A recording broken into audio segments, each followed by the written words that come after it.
Not just a whodunit. It's a whodunit, then it's a howdunit, then it's a whydunit, and I've never seen a murder mystery that constantly rewrites itself as it's going along. What on earth possessed you to do something so phenomenally, like, different? Well, that was, and first of all, guys, that was so much fun watching it with you guys. Thanks for being here for this. Yeah, that was kind of the initial thought of it. Was I love whodunits. I wanted to make a movie that had everything I love about whodunits into it. I also kind of do fundamentally agree with what Hitchcock thought about the genre, which is the danger of it is that it's one big lead up to just one surprise at the end. And so the idea was, how can I have everything I love about a whodunit and put an engine in the middle of it that is more of a Hitchcock thriller? And then the idea I had was, well, and then because I still want the scene at the end where the detective explains everything. That's like one of my favorite kinds of scenes in the world. So can I hide a whodunit under this Columbo-like Hitchcock thriller?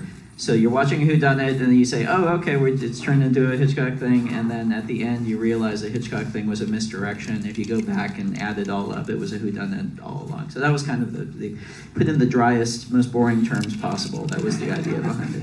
I mean, it works incredibly well.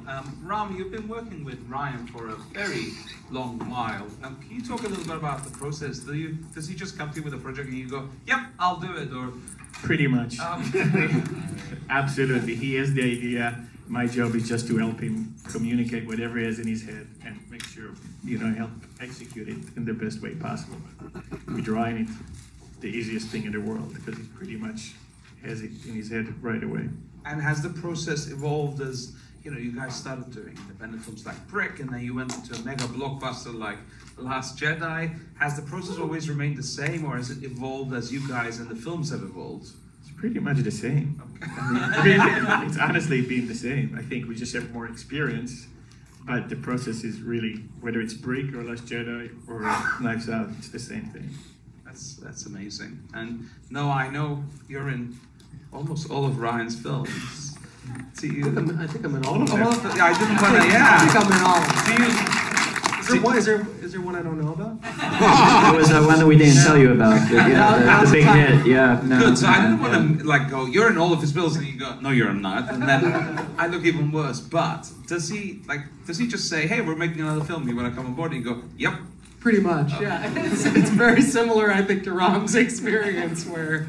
Yeah, there's an idea and then there's a great script, and then there's what can we do to We're also make a movie. He's one of my closest friends, so we hang out every day. So it would be really awkward if I made a movie and didn't put him in there.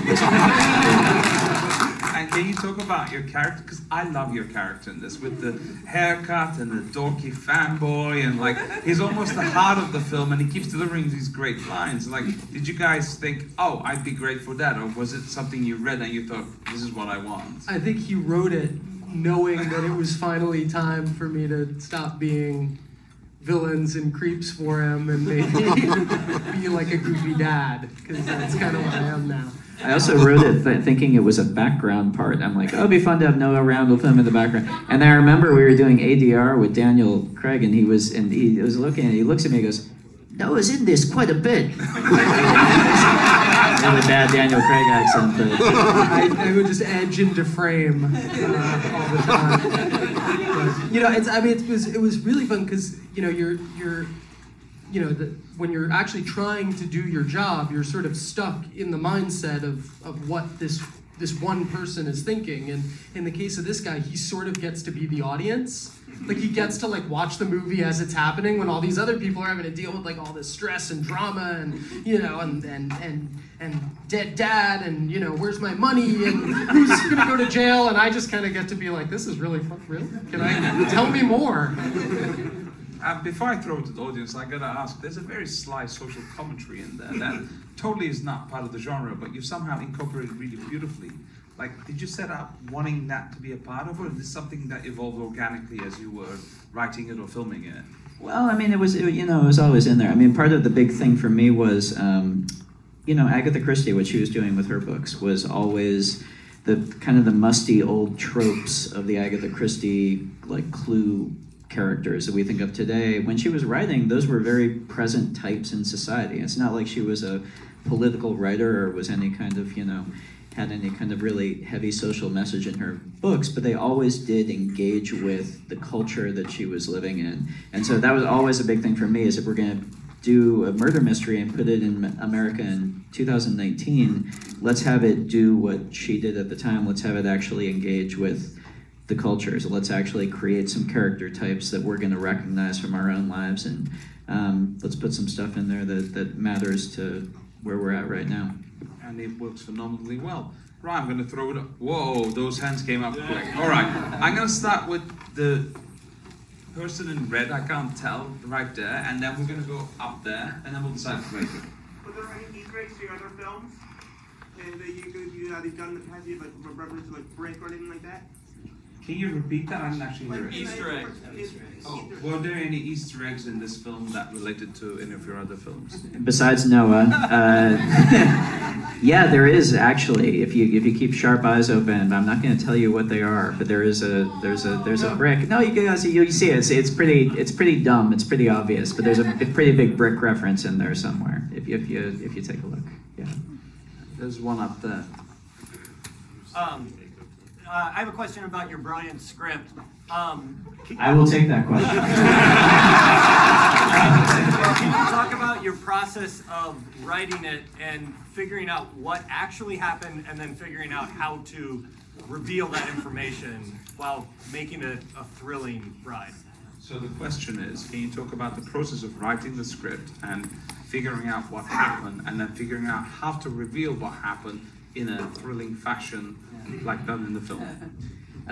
Well, I mean, there's kind of two layers to it. Writing something like this, there's the plot layer where it's about the information that you're imparting, and that was, for me, that was just kind of fun. That's just kind of engineering. That's kind of just the math of what do you tell when and what do you reveal, and to me, that's kind of a fun game. The tricky part is trying to get some emotional resonance in there on top of that, and trying to make it fun. And also, with this many characters, I'd never really written an ensemble this big before, and that was one of the challenges, was trying to figure out how to give everybody their own unique thing and feel like you've gotten enough of each of them.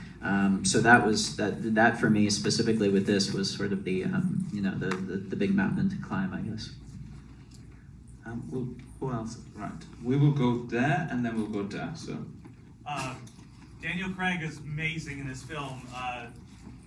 What inspired you to cast him in this part? What inspired you to cast Daniel Craig in this part? He's amazing in this film. Well, Daniel Craig, being from Mississippi, he has I've always wanted to work with Daniel. He's an extraordinary actor, and I love him in Bond. But I mean, having seen him on the stage, having seen him, in Logan Lucky, gave that bonkers performance.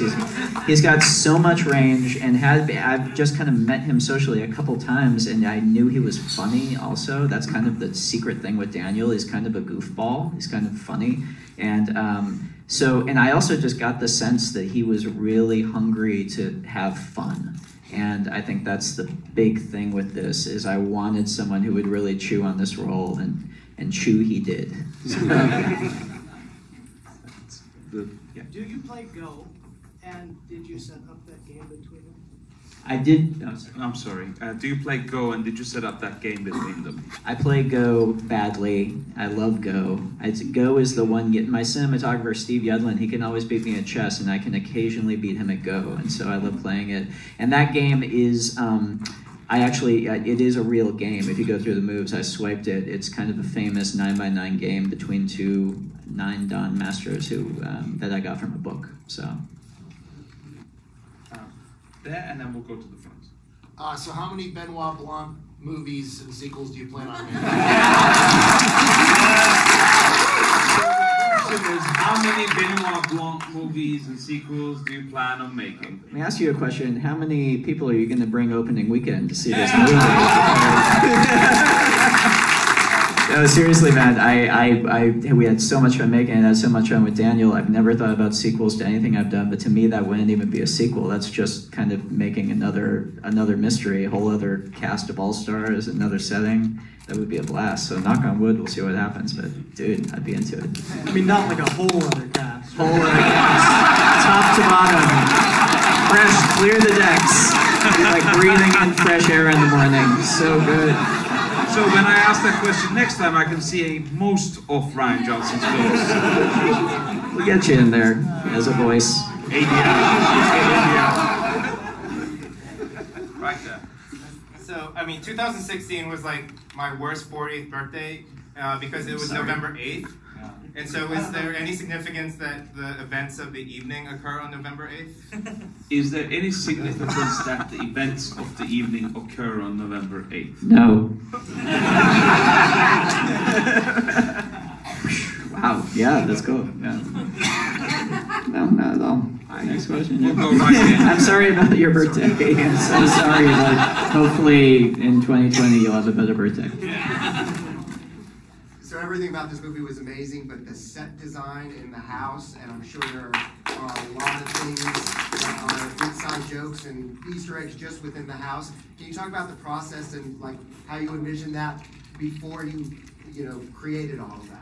So how did you envision the house and the set design before you created all of it? Because it's so amazing. So we had a fantastic production designer, David Crank, who has done a lot of work with Jack Fist, and together they worked on PTA's movies. They worked with Malik. He's just an incredibly talented dude. And the big reference I gave him was one of my favorite films. It's kind of a whodunit. It's the 1970s version of Sleuth. And the house in that movie is also a mystery writer's house, and it's filled with all these games and objects. The thing by the stair is Jolly Jack the Sailor that swipes straight from Sleuth. So there's a few overt references to it. But mostly the thing was just, okay, this is the inside of Harlan's brain, fill it up. And yeah, there's a lot of detail to look at in there. David Schlesinger, who did our set deck, who like scoured New England for all of this amazing stuff. And that wall of knives, that kind of like big circle of knives, I really wanted to get that for my house, but half the knives were rented and we had to give them back at the end of it. So.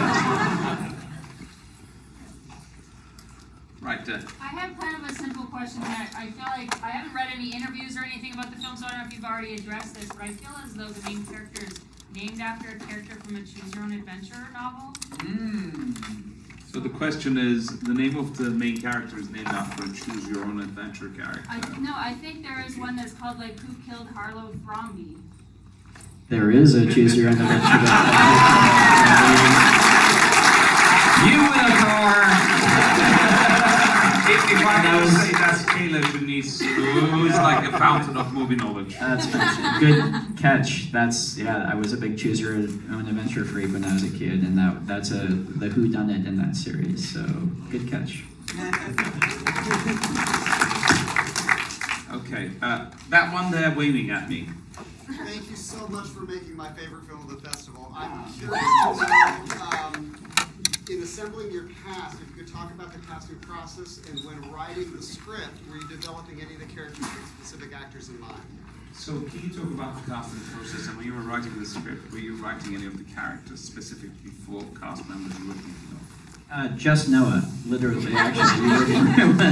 Other than that, no, I've kind of learned not to think of actors while writing, because you'll always get your heart broken, because inevitably they won't be available or what have you. So, no, I just kind of wrote the characters, and then, I mean, really the way it worked is Daniel Craig was the first one on board. He was the reason the movie got made, and he only became available because the James Bond movie pushed a few months, and suddenly he had this window. But that window was in like 6 weeks. We basically got Daniel early September last year, and 7 weeks later we were filming.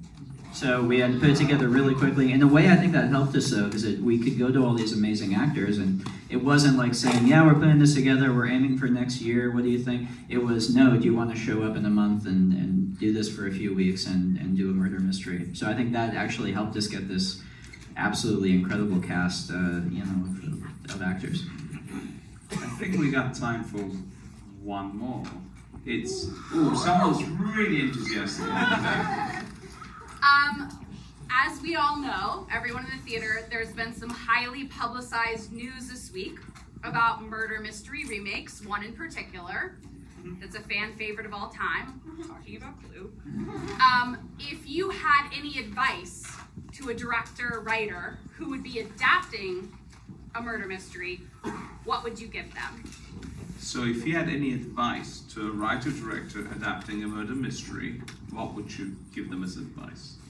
Oh, I don't know, man. I don't know if I'm being qualified to. The thing is, I'm a murder mystery junkie. I will watch anything that comes down the pipe. I love The Last Murder on the Orient Express. I really loved watching that Sandler one. I thought that was really fun. So I'm just a junkie for the genre. So I read about that Clue remake, and with Ryan Reynolds and Bateman, you kidding? I'll watch the shit out of that. That sounds awesome. I don't have to give those guys any advice. Just make that, and I'll be there.